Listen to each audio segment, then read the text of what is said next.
ଧଳା ପ୍ରଥମ ପରି ତା ମୁଖ ହେଇଥିଲା। ଜନକ ଭୂମିକା ଜନକଙ୍କର ଝିଅ ହେଇଥିଲେ। ଶ୍ରୀରାମ ମାନେ ରାମଙ୍କର ସ୍ତ୍ରୀ ହେଇଥିଲେ।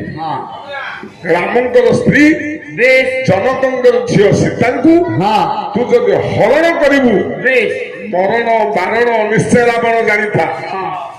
ତୋ ମରଣକୁ ମୁଁ ଯୋଉ ବାରଣ କରିଛି ତୁ ମରିବୁ। ରାବଣ ହସିଲା କହିଲା ମୁଁ ସିଦ୍ଧାନ୍ତ ଶାସ୍ତ୍ର ଲେଖିଛି ବେଦପତି ବ୍ରହ୍ମା।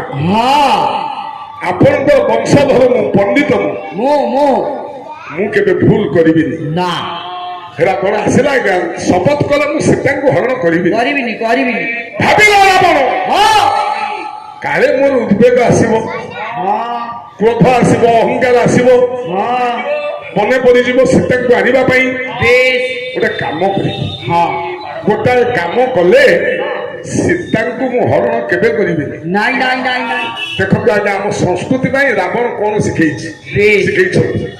ଭୁଲ କଥା ନା ଠିକ କଥା? ଭଙ୍ଗ ଲେଖିଛନ୍ତି ବୈଦେଶୀ ବିଳାସ ଛାନ୍ଦ ପଦେ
ସବୁ କାନ୍ଥରେ ଗୋଟିଏ କଥା ଲେଖିଲା। ଯେତେ ଚିତ୍ରକର ସେ ରାଜ୍ୟରେ ଥିଲେ ରଙ୍ଗ କାରିଗର ସମସ୍ତଙ୍କୁ ଡାକିଲା, କହିଲା ଲଙ୍କାରେ ଯେତେ କାନ୍ଥ ଅଛି ବାରେ ବାରେ ଲେଖା ମଧୁସୂଦନ ଯେ ଦାଶରଥୀ ରାମ ଯେ ସବୁ କାନ୍ଥ ମାନେ ଲେଖିଦିଅ ଦଶରଥ ନନ୍ଦନ ରାମ ହଉଛନ୍ତି ମଧୁସୂଦନ ବିଷ୍ଣୁ, ବିଦେହ ରାଜନ ପାରିତା ଯେ ସୀତା, ବିଦେହ ରାଜ ଜନକଙ୍କ ଦ୍ୱାରା ପାରିତା ହେଇଛି ଯୋଉ ସୀତା ସେ ହଉଛନ୍ତି ଲକ୍ଷ୍ମୀ। ସୀତା ଚୋରି ବିନେ କେହି ଯେ ମୁଁ ଯଦି ସୀତାଙ୍କୁ ଚୋରି ନ କରିବି ବଧେ ମୋ ବ୍ରହ୍ମାଣ୍ଡେ ରହିବ କ୍ଷମ। ସୀତାଙ୍କୁ ମୁଁ ଚୋରି ନ କଲେ ମତେ ବ୍ରହ୍ମାଣ୍ଡ କେହି ମାରିପାରିବେ ନାହିଁ। ୟାକୁ ଲେଖିଛନ୍ତି ରାବଣ। ୟାକୁ ଦେଖିଲେ କିଏ?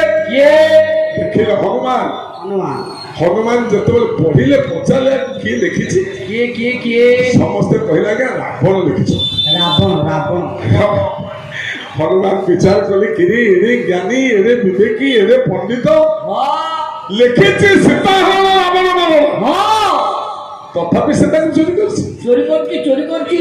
ବଢିଲା ସାହସ ବଢି ବାବନୀର ଏ ଜାଣ ପଶୁ ଜନ୍ମ। ଆରେ ରାବଣଟା ପଣ୍ଡିତ ଯୋଉଟା ପଶୁଟା ସେ ପଶୁ ଯୋଉ ଲୋକ ଲେଖା ହେଇଛି ପଢୁଛି ଜାଣୁଛି ନିଜେ ସେଇ କାମ କରୁଛି ତାକୁ ଆପଣ ମଣିଷ କହିବେ, ଦେବତା କହିବେ ନା, ସେଇଟା ପଶୁଟା।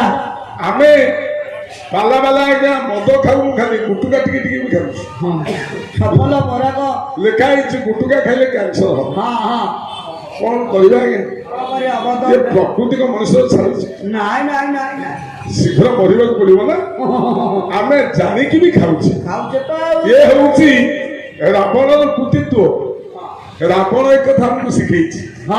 ମୁଁ ଯାହା ଲେଖୁଛି ତାକୁ କରୁନି, ମୁଁ ମରିବି ତଥାପି ସେଇ କାମ କରୁଛି। ରାବଣ ଭଲ ସଂସ୍କାର ସହିତ କିଛି ଖରାପ ସଂସ୍କାର ଶିଖେ। ହଁ ହଁ ହଁ ବ୍ରହ୍ମା କହିଥିଲେ ରାବଣ ତୁ ପଶୁ ହାତରେ ବାନର ହାତରେ ପରାଭବ ପାଇବୁ। ହଁ ଆଜି ବାଲି ସେଇ କଥା କହିଲେ। ହଁ ହଁ କହିଲେ ବାଲି ରାବଣ ମନେ ଅଛି। ହଁ କହିଲେ କିସ୍କିନ୍ଦା କଟକ ବାଲି ବାଲି ତନ୍ତ ଚଳ ତନ୍ତକୁ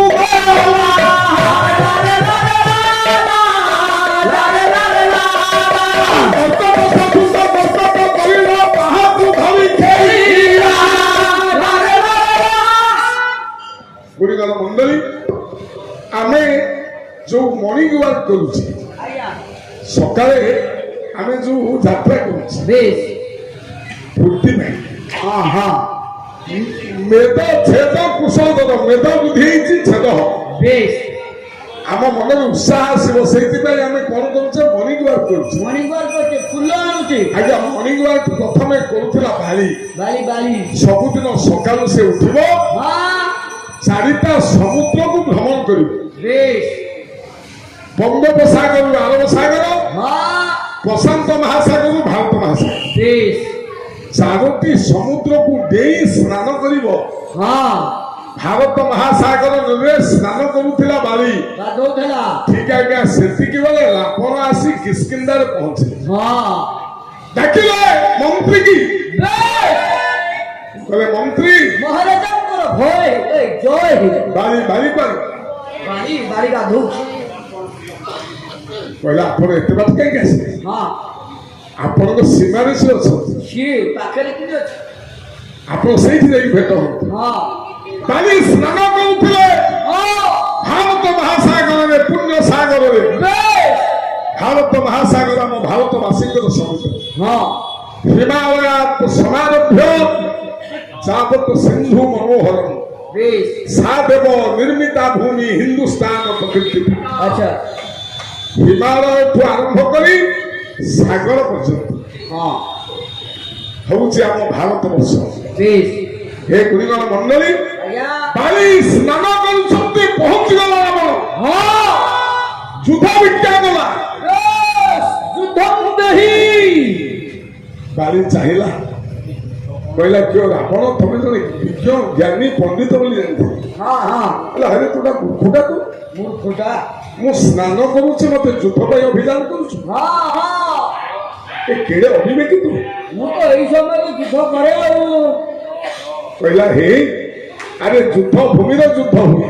ହଁ ବାଲି ଦୌଡ଼ି ଗଲେ ବେଶ କୁଫସ୍ଥିତ ମାରିଭି ହନୁମାନଙ୍କର ଚୁଟି ରାବଣଙ୍କ ଚୁଟି ଧରି ଆଣି ହଁ କାଠରେ ଜାକିଦେଲେ। ଜାକି ଦେଲେ ଆଜ୍ଞା ଖାଲି କାଠରେ ଜାକିଲେନି ନା ମର୍କଟ ସୁତ କର୍କଟ କରିଣ ତାହାକୁ ଧରି ଖେଳିଲା। ଆଜ୍ଞା ମର୍କଟ ବାରିଙ୍କର ପୁଅ ହଉଛନ୍ତି ଅଙ୍ଗଦ। ଅଙ୍ଗଦ ଯେତେବେଳେ ଦେଖିଲେ ରାଜ୍ୟରେ ବାପାଙ୍କ କାଖରେ 10 ମୁଣ୍ଡ କୋଡ଼ିଆ ହାତିଆ ଯିବ ଏ ଭାବିଲେ ଏଇଟା କଙ୍କଡା ଇଏ ଗୋଟେ ପ୍ରକାର କଙ୍କଡା ସମୁଦ୍ର କଙ୍କଡା ତାକୁ ବାନ୍ଧିକି ଅଙ୍ଗଦ ଖେଳିଲେ। ଖେଳିଲି ଚାହିଁଲା ବାଣୀ ରାବଣକୁ ହଁ କହିଲା ରାବଣ ତମେ ହିମାଳୟକୁ ଟେକିଛ ଠିକ ହିମାଳୟ ଉପରେ ଭଗବାନ ଶିବ ଅଛନ୍ତି ତାହା ବି ଠିକ ଶିବ ନାଗରାଜ ଅନନ୍ତକୁ ଧରିଛନ୍ତି ତାହା ବି ଠିକ ନାଗରାଜ ଅନନ୍ତ ପୃଥିବୀକି ଧରିଛି ତାହା ବି ଠିକ ଆଉ ପୃଥିବୀ ବିଶ୍ୱକୁ ଧାର କରୁଛି ତାହା ବି ଠିକ କିନ୍ତୁ କୁଖ ସ୍ଥିତ ମାରିଭି ତମକୁ ମୁଁ କାଖରେ ଧରିଛି। ଆରେ ରାବଣ ତମେ କେମିତି କହୁଛ ତମେ ବଡ ହୋ ଇଏ ଦେବତାଙ୍କ ପାଖରେ ବସିକି ମନ୍ଥ ଛାଡ଼ିଲାଣି ବୋଧେ ହେଁ ସେଇଥିପାଇଁ ତମେ ବଡ କହୁଛ। ରାବଣ 10 ମୁଣ୍ଡ ନଇଁଗଲା। ନଇଁଗଲା ଆଉ କିଏ ଅଛନ୍ତି ବଡ?